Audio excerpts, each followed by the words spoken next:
Hello students.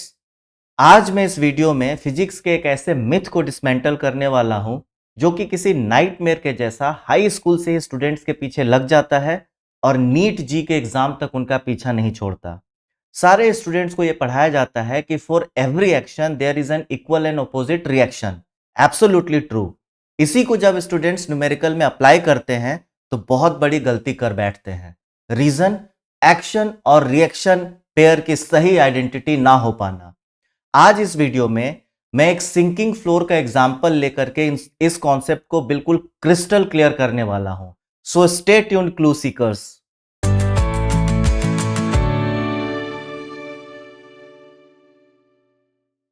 Okay students, welcome back. So इससे पहले कि मैं प्रॉब्लम और सॉल्यूशन स्टार्ट करूं, इस पूरे मैथमेटिक्स के पीछे की डायनेमिक्स को एक बार रिवाइज कर लेते हैं। न्यूटन्स थर्ड लॉ कहता है कि for every action there is an equal and opposite reaction और forces occur in pair which are equal in magnitude but opposite in direction. Right, but यहां पे एक क्लू है कि एक्शन और रिएक्शन पेयर अकर करता है किन दो बॉडीज के बीच में जो कि आपस में म्यूचुअली इंटरैक्ट कर रही हो। यह बहुत बड़ा क्लू है, इसको याद रखना है। एक्शन और रिएक्शन पेयर सिर्फ उन दो बॉडीज के बीच में अकर करता है या एग्जिस्टेंस में आता है जो आपस में इंटरैक्ट कर रहा हो। फॉर एग्जाम्पल मान लो ये मोबाइल है, राइट। इसको अगर हमने टेबल पे रखा हुआ है और ये स्टेशनरी स्टेट में है तो यहां पे दो pair of action reaction forces हैं, राइट।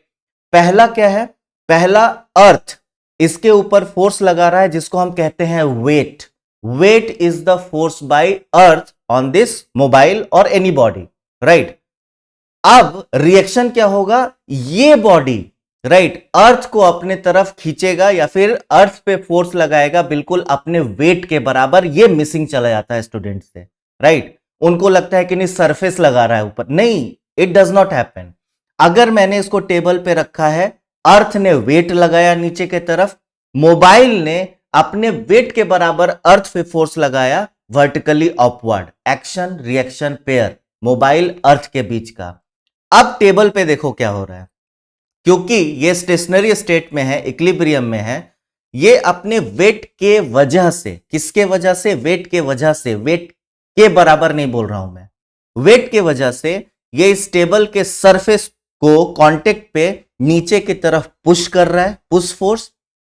वो फोर्स एक्शन है तो उसका रिएक्शन आता है नॉर्मल रिएक्शन। कौन देता है? ये टेबल का सरफेस जो मोबाइल के कांटेक्ट में है वो इस मोबाइल को पुश करता है ऊपर की तरफ, जिसको हम बोलते हैं क्या? Normal reaction.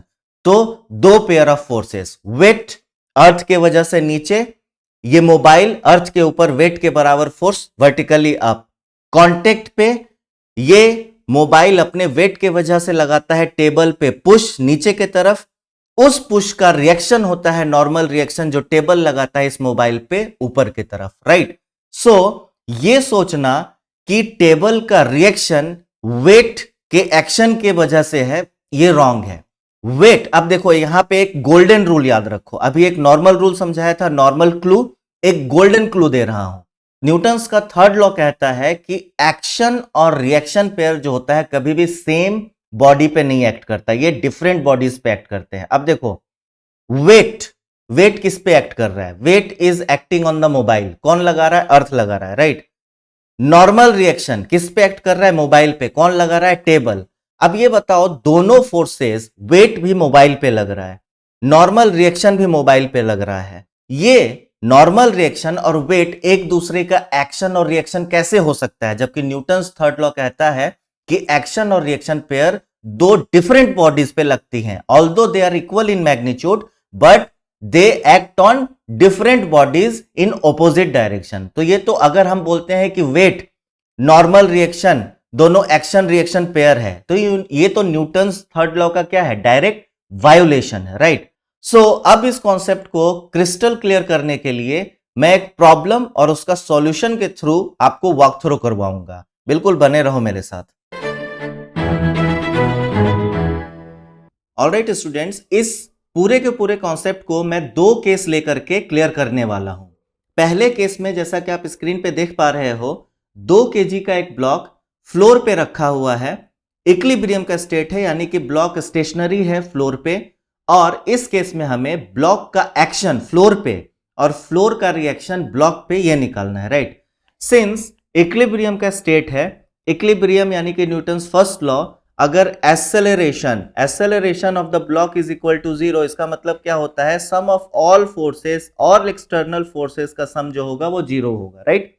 अब हम क्या करेंगे, फ्री बॉडी डायग्राम अगर हम बनाते हैं इस 2 kg के ब्लॉक का, तो हम देखेंगे क्या, इसके ऊपर 2 एक्सटर्नल फोर्स है। पहला क्या कि ग्रेविटी लग रहा है इसके ऊपर, अर्थ लगा रही है वर्टिकली डाउनवर्ड्स।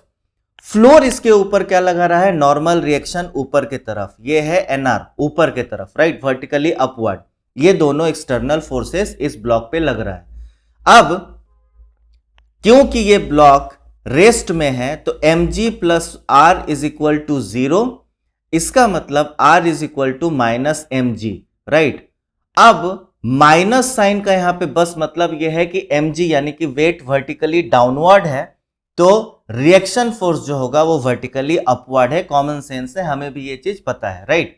अगर अब यहां पे हम कैलकुलेट करते हैं तो reaction is equal to what, 2 into 10 ले लेते हैं जी का value, so 10 minus sign, so this will be 20 Newton vertically upward, right. इस केस में हम देख पा रहे हैं कि reaction is equal to 20 Newton और wait is also equal to 20 Newton. तो इसका मतलब क्या, इस केस में वेट और नॉर्मल रिएक्शन ये दोनों एक्शन रिएक्शन पेयर है, नहीं, ये अभी भी न्यूटन्स थर्ड लॉ के एक्शन रिएक्शन पेयर नहीं है, ये न्यूटन्स फर्स्ट लॉ के इक्विलिब्रियम पेयर हैं, राइट। ये वो 2 फोर्सेस हैं जो कि ब्लॉक पे एक्ट कर रहा है, वेट को बैलेंस कर रहा है फर्श का यानी कि फ्लोर का नॉर्मल रिएक्शन, और इसके वजह से ये ब्लॉक फ्लोर पे स्टेशनरी है। तो ये न्यूटन्स फर्स्ट लॉ के फोर्सेस हैं। थर्ड लॉ का, राइट, एक्शन रिएक्शन पेयर ये अभी भी नहीं है, हो भी नहीं सकता, राइट। अब चलते हैं केस 2 में, और अब ये बहुत क्रेजी होने वाला है सिचुएशन। इसमें क्या हो रहा है कि हमारा जो ब्लॉक है 2 kg का, अब उसके ऊपर हमने एक मेटेलिक सिलेंडर रख दिया 20 kg का, राइट। और due to the weight of block plus metallic cylinder which is equal to 22 kg together, block plus cylinder system जो है फ्लोर में सिंक कर रहा है, यानी कि फ्लोर जो है सपोर्ट नहीं कर पा रहा है अब, और ये 1 मीटर पर सेकेंड स्क्वायर के एक्सेलरेशन से ये दोनों ब्लॉक प्लस सिलेंडर फ्लोर के अंदर धंस रहे हैं, राइट। इस केस में अब हम एक्शन और रिएक्शन पेयर निकाल करके देखते हैं, राइट। और इस समय हमारे लिए जो रिजल्ट आएगा वो चौंकाने वाला होगा। सो पहले से मैंने फ्री बॉडी डायग्राम बना के रखा है ब्लॉक और सिलेंडर सिस्टम का। अगर आप कुमुलेटिव अगर मास लोगे, total mass, so this is m1 plus m2, और इन दोनों का फोर्स जो होगा, ग्रेविटेशनल वेट जो होगा वो लग रहा होगा फर्श के ऊपर, that will be m1 plus m2 into g, right. Floor इनके ऊपर एक रिएक्शन लगा रहा होगा, नॉर्मल रिएक्शन R, वो होगा वर्टिकली अपवर्ड, और इनका एक्सेलरेशन, क्योंकि अब ये सिंक कर रहा है फ्लोर में, तो इनका एक्सेलरेशन क्या है, वर्टिकली डाउनवर्ड्स विथ 1 मीटर पर सेकेंड स्क्वायर। तो अब इक्वेशन हम लिखते हैं, यहां पे इक्वेशन क्या होगा, so m1 plus m2 into g plus r is equal to what, m1 plus m2 into acceleration कितना है, a मान लेते हैं, जो कि 1 मीटर पर सेकेंड स्क्वायर दिया हुआ है। मैं समझा देता हूं, ग्रेविटेशनल वेट यानी कि सिर्फ weight of both the blocks plus normal reaction, इन दोनों का जो नेट फोर्स होगा that will be equal to the net vertically downward force, जिसके वजह से क्या हो रहा है, ये ब्लॉक और सिलेंडर सिस्टम एक्सेलरेट हो रहा है, सिंक हो रहा है ग्राउंड में, राइट। अब वैल्यूज पुट कर देंगे, तो m1 20 है, m2 2 kg है, so it is 22 into 10 plus r is equal to m1 plus m2, फिर से 22 इंटू एक्सेलरेशन 1। यहां से अगर हम कैलकुलेट करते हैं r, तो दैट विल बी 22 माइनस 220, यानी कि r is equal to how much, this is equal to 10 में से 2 गया तो 8, this is 9 and this is 1 minus, यानी कि जो नॉर्मल रिएक्शन फ्लोर जो फोर्स लगा रहा है ब्लॉक और सिलेंडर सिस्टम पे, that is equal to 198 newtons vertically upwards, right, vertically upwards. क्या ये सिलेंडर और ब्लॉक के वेट के बराबर है? सिलेंडर प्लस ब्लॉक का वेट कितना है? The weight is equal to 220 newton. And what is the reaction force? The reaction force, normal reaction of the floor on the system is 198 newton vertically upwards. So इस case में wait और normal reaction ये एक दूसरे के बराबर नहीं है. इसका मतलब यह है कि जो एक्शन, यानी कि action of what? Action of block plus cylinder on the floor जो होगा वो होगा माइनस आर के बराबर. यानी एक्शन का ऑपोजिट रिएक्शन, रिएक्शन का opposite action. So that will be minus R is equal to 198 newton vertically downwards on the floor. और इसी से यहीं पे ये हमने बिल्कुल इस मिथ को बस्ट कर दिया कि वेट और नॉर्मल रिएक्शन जो होता है एक्शन रिएक्शन पेयर होता है. नहीं, ये कभी नहीं होता. राइट? अगर हम फिर से, पता है, एक बार और फिर इसको मैं प्रूव कर सकता हूं. क्यों? क्योंकि ऊपर का जो सिलेंडर है वो 20 केजी का सिलेंडर, वो भी 1 मीटर पर सेकेंड स्क्वायर से 2 केजी ब्लॉक के साथ ही सही बट सिंक कर रहा है. तो इसका भी अगर हम निकालते हैं कि 20 केजी का जो सिलेंडर है उसके और 2 केजी के ब्लॉक के बीच में रिएक्शन फोर्स कितना है, एक्शन फोर्स कितना है, तो इसका वेट जो होगा नीचे 20 into 10 m into g. And let us say कि 2 केजी का ब्लॉक इस 20 केजी के सिलेंडर पे जो रिएक्शन लगा रहा है that is R dash. Now ये भी नीचे की तरफ जा रहा है विथ 2 केजी का ब्लॉक कितना, 1 मीटर पर सेकेंड स्क्वायर के स्पीड, 1 मीटर पर सेकेंड स्क्वायर एक्सेलरेशन से ये भी सिंक कर रहा है. सिस्टम दोनों सिंक कर रहा है.